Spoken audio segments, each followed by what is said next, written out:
Aiden Williams stands in the courtroom, hands trembling as the two officers who arrested him snicker from the witness stand. The judge's gavel slams down as the courtroom doors burst open. A tall figure in an impeccable suit walks in with an entourage of agents. The officer's laughter dies instantly when the stranger places a hand on Aiden's shoulder and says, "That's enough. This is my son." But before we dive into that shocking moment, we need to rewind to see how this powerful scene came to be. 16-year-old Aiden Williams was walking home from his advanced placement study group in the affluent neighborhood of Oak Ridge, a place where people like him supposedly didn't look like they belonged. The late afternoon sun cast long shadows as Aiden, with his backpack filled with calculus and physics textbooks, noticed a police cruiser slowing down beside him. Officers Brennan and Matthews had been patrolling the area when they spotted him, a black teenager in a neighborhood that was 98% white. Brennan, a stocky man with a reputation for keeping the peace, nudged his partner. "Look at this one. Definitely doesn't live around here," he muttered. They followed Aiden for 3 blocks, close enough that he could hear the low rumble of their engine. His heart quickened. He remembered the talk his parents had given him when he turned 12. Keep your hands visible. Speak respectfully. Move slowly. Don't argue. The cruiser's lights suddenly flashed. "Hey, you! Stop right there," Officer Brennan called through the window. Aiden stopped immediately, turning slowly with his hands clearly visible at his sides. "Good afternoon, officers. Is something wrong?" he asked, his voice steady despite the adrenaline now pumping through his system. Officer Matthews exited the vehicle, hand resting on his holstered weapon. "You match the description of a suspect in the area. What are you doing in this neighborhood?" Aiden swallowed hard. "I'm walking home, sir. I live on Maple Avenue with my parents. We moved here 3 months ago. I was at a study group at the library." The officers exchanged amused glances at his careful narration. "Well, aren't you well trained?" Brennan smirked. Aiden slowly retrieved his school ID, which showed his name and photo, but not his address. "This doesn't prove you live here," Matthews said, flicking the card dismissively. "I can call my father if you'd like to verify my address," Aiden offered, trying to remain calm. This suggestion seemed to amuse the officers even more. "Oh, your daddy's gonna vouch for you. What's he do around here? Mow lawns? Clean pools?" Brennan laughed, and Matthews joined in. Aiden felt heat rising in his face, but remembered his father's words. "Your dignity matters more than their ignorance." He said, "My father works for the federal government." This only made the officers laugh harder. "Sure he does, kid. Probably cleaning toilets at City Hall," Matthews snorted. Aiden reached slowly for his phone. He never finished the sentence. Officer Brennan suddenly lunged forward, grabbing Aiden's arm and twisting it behind his back. "He's reaching for something," he shouted, though the phone was clearly visible in Aiden's hand. Within seconds, Aiden found himself slammed against the patrol car. "I was just getting my phone," he gasped, as Brennan roughly handcuffed him.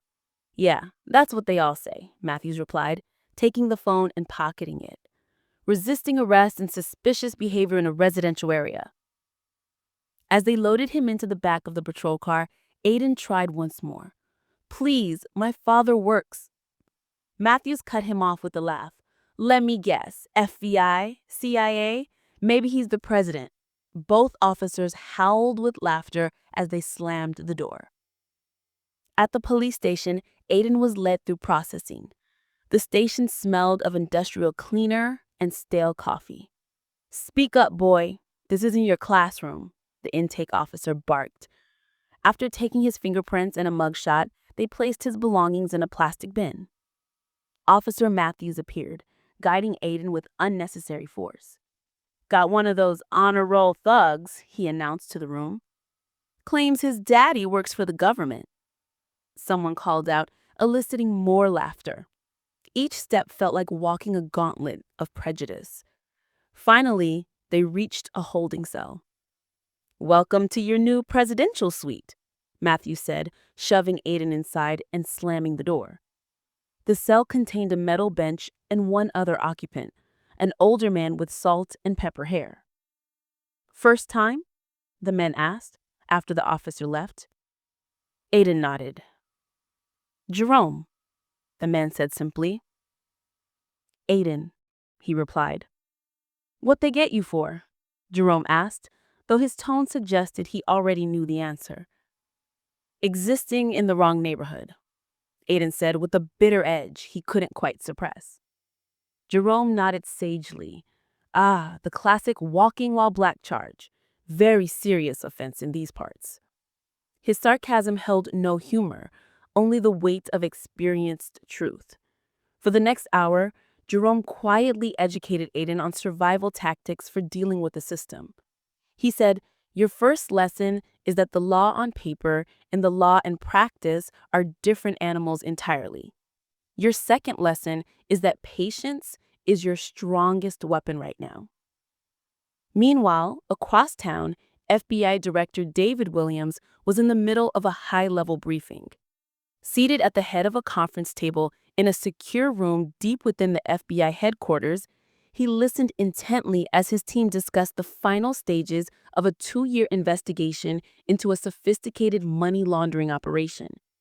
David was known for his laser focus and unflappable demeanor, qualities that had propelled him to the highest position in the Bureau despite the systemic barriers that had attempted to hold him back. The simultaneous raids need to be coordinated down to the second when a knock interrupted the meeting. His new assistant, Agent Reina Torres, entered with an apologetic but urgent expression that immediately caught his attention. In their line of work, unscheduled interruptions usually meant significant developments. David maintained his composed exterior while his mind immediately shifted to his family. With a slight nod, he addressed the room. "Continue mapping out the coordination sequence. I'll be back shortly." In the hallway, Agent Reina handed him a note with the details. Aiden had been arrested in their neighborhood on suspicious behavior charges. No phone call had been allowed. They had only learned of it because a neighbor had witnessed the arrest and contacted his wife. David's expression revealed nothing as he processed this information, but those who knew him well would have recognized the slight tightening around his eyes, the only outward sign of the controlled fury building within him. "Thank you, Agent Reina," he said. "Please inform Deputy Director Clark that I'll need him to take over the briefing. Have my car brought around." As Reina hurried to carry out his instructions, David made several private calls, first to his wife, then to his personal security detail, and finally to the Office of the Attorney General. Each conversation was brief, measured, and purposeful. David Williams hadn't become the first Black FBI director by reacting impulsively to injustice. He had learned to channel his responses through the system he had spent decades navigating and reforming from within. Now, that system would work for his son. David straightened his tie and headed toward the elevator. His face betrayed nothing, but his purpose was clear and unwavering. The officers who had arrested his son had no idea what was coming their way. After Aiden finished his account, David placed a hand on his son's shoulder. "You did everything right," he assured him. "What happened wasn't your fault." Aiden nodded, then asked the question that had been weighing on him. "What happens now?" David considered his response carefully. "Now we handle this properly. There are 2 paths forward. The easy path would be to use my position to make this go away quietly. The officers would face some discipline, you'd be released immediately, and we'd move on." He paused, studying his son's face. "The harder path means bringing everything to light. The profiling, the rights violations, the falsified reports. It would be more difficult for all of us, but it might help ensure this doesn't happen so easily to someone else. This has to be your choice too, Aiden.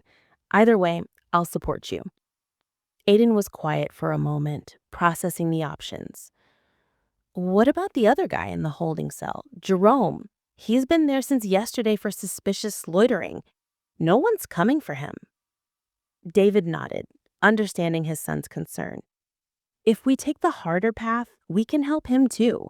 We can help bring attention to the pattern, not just the single incident.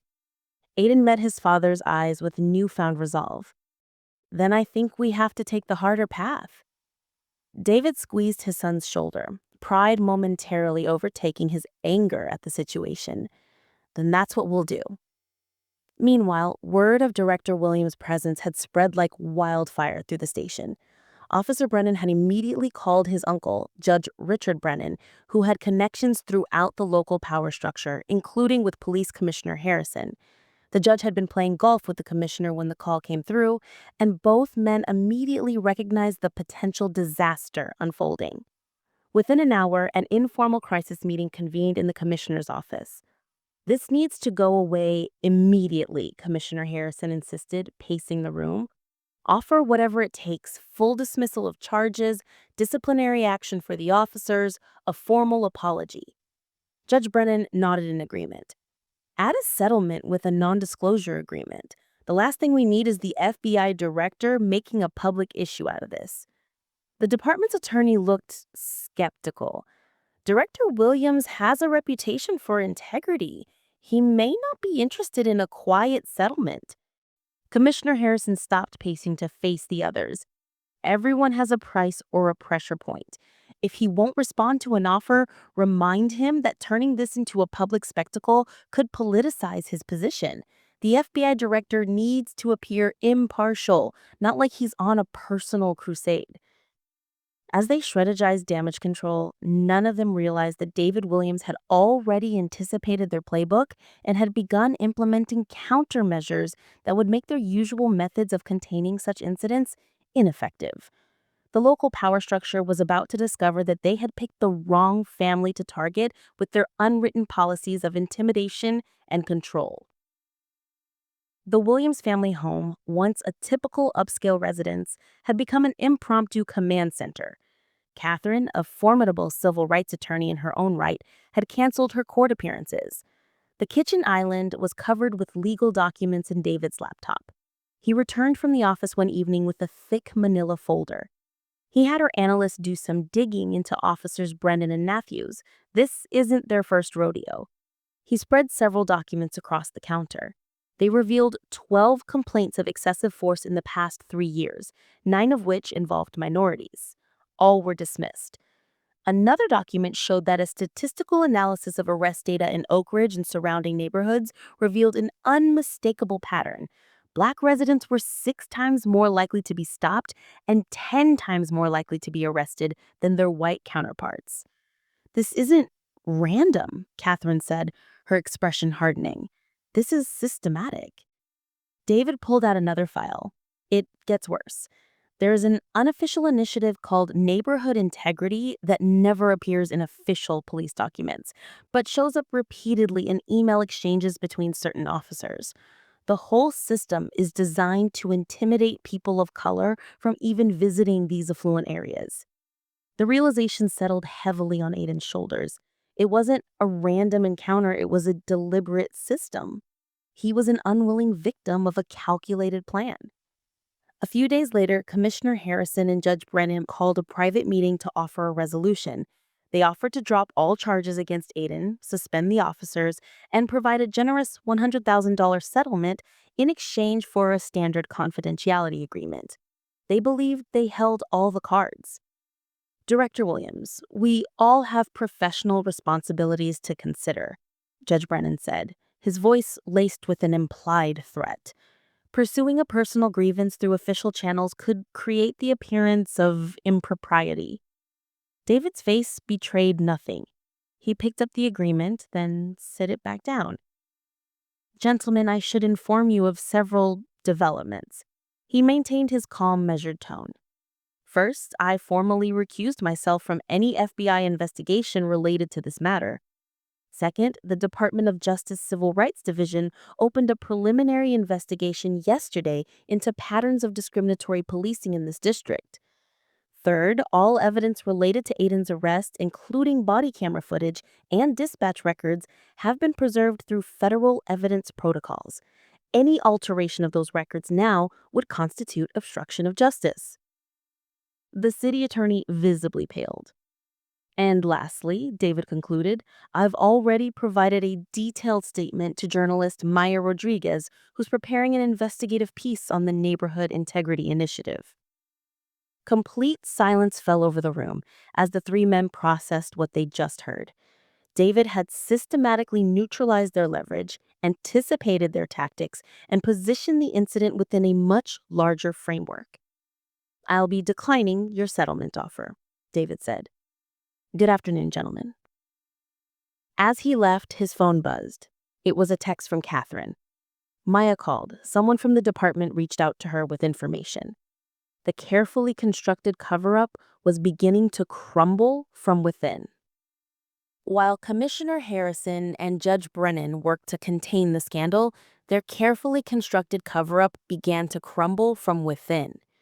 Officer Jason Matthews sat in his car outside the City Tribune offices, questioning his decision for the 20th time.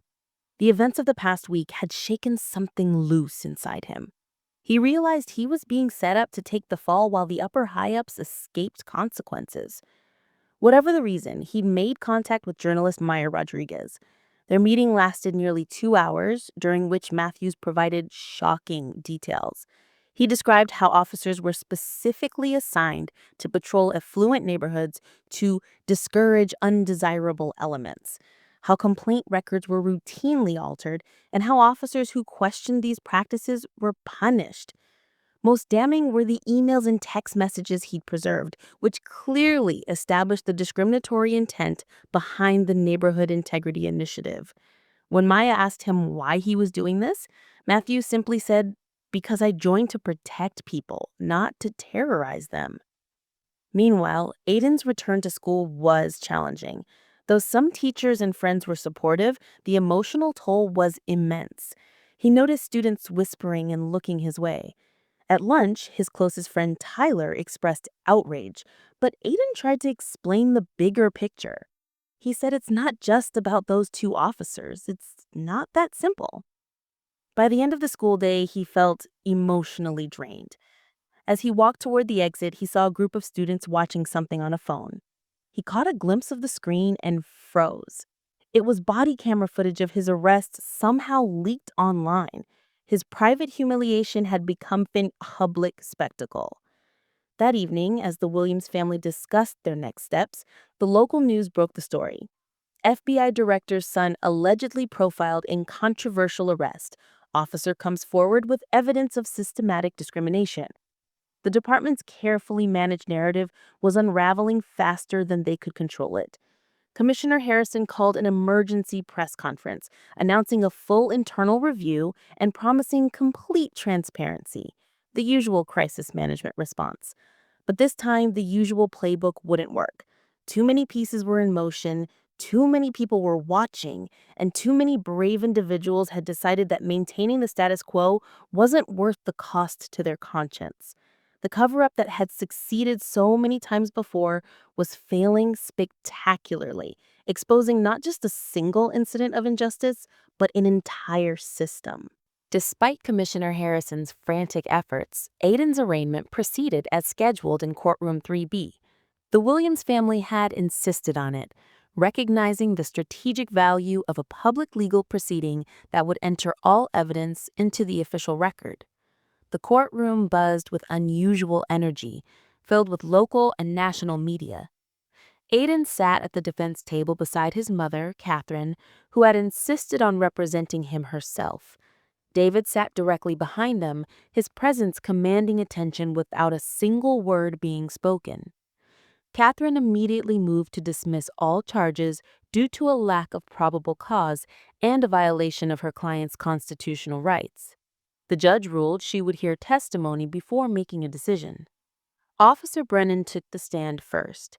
He presented the narrative they had carefully constructed, claiming Aiden was skulking and had responded aggressively to routine questioning. However, during cross-examination, Catherine began her methodical dismantling of his testimony. Officer Brennan, you testified that you stopped my client because he matched a suspect description. "What exactly was that description?" she asked. Brennan shifted uncomfortably.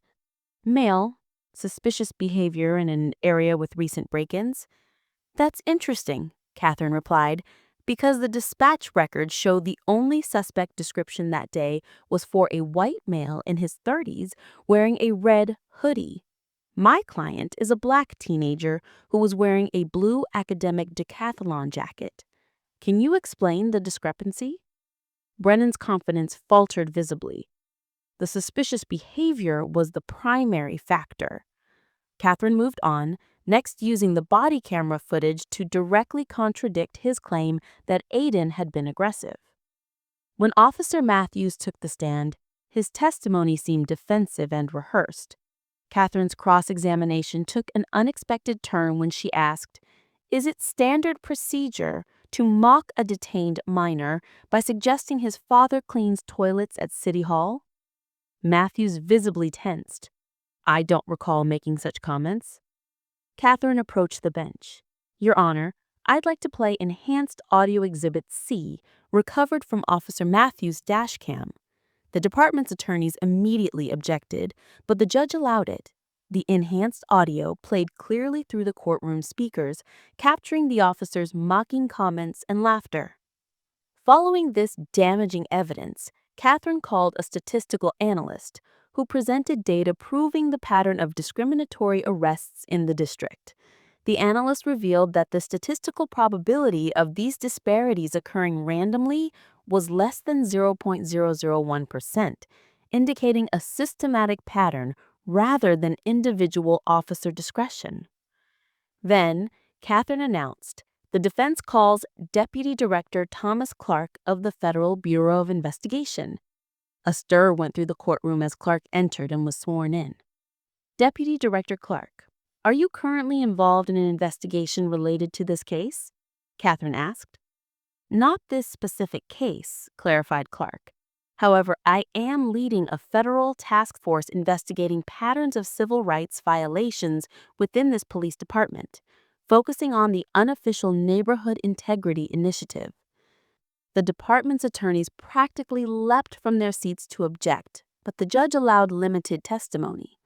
Clark explained that their preliminary findings indicated a coordinated effort to discourage minority presence in certain neighborhoods through selective enforcement and excessive stops.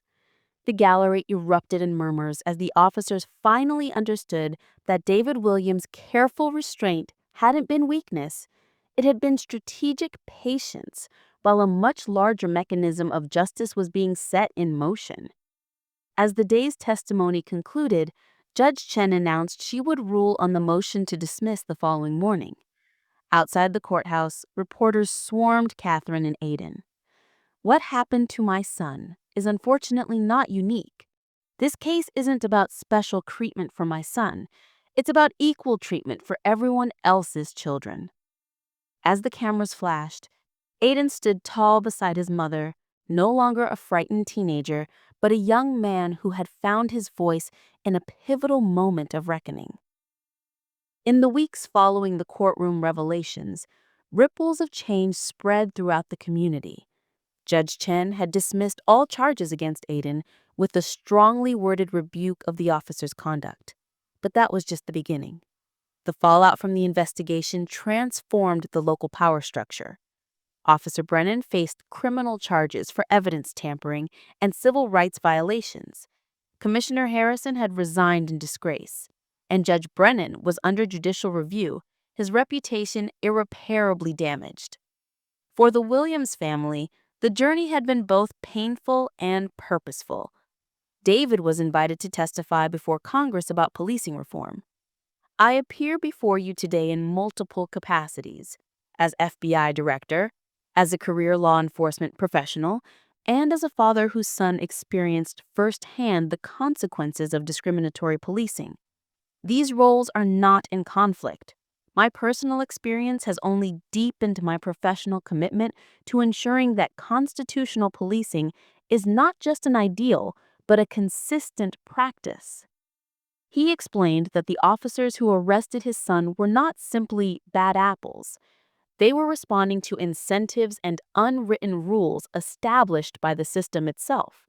Meaningful reform must address the entire orchard, not just remove individual fruits, he stated. While meanwhile, Aiden's Youth for Equal Justice group had partnered with Jerome Washington to establish a community oversight board with actual authority to review police practices. Unlike previous symbolic efforts, this board had access to department data, body camera footage, and disciplinary records, thanks to the court's consent decree. You can't fix what you can't see, Jerome explained during the board's first public meeting. On a warm Saturday afternoon, the community gathered for a reconciliation event in the park where Aiden had been arrested.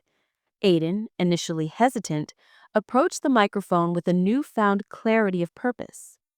6 months ago, I was handcuffed and humiliated on this exact spot for the crime of walking while black. I was scared, angry, and confused. But today, I'm none of those things. Today, I'm hopeful. What's unique is how our community has responded by demanding accountability and working toward real change. As the event concluded, Aiden found himself approached by community members from across the spectrum, from elderly residents who had witnessed decades of uneven policing to young activists energized by the concrete changes being implemented. Later that evening, as the Williams family returned home, Aiden and his father took a moment alone in the backyard. The setting sun cast long shadows across the grass as they sat in comfortable silence.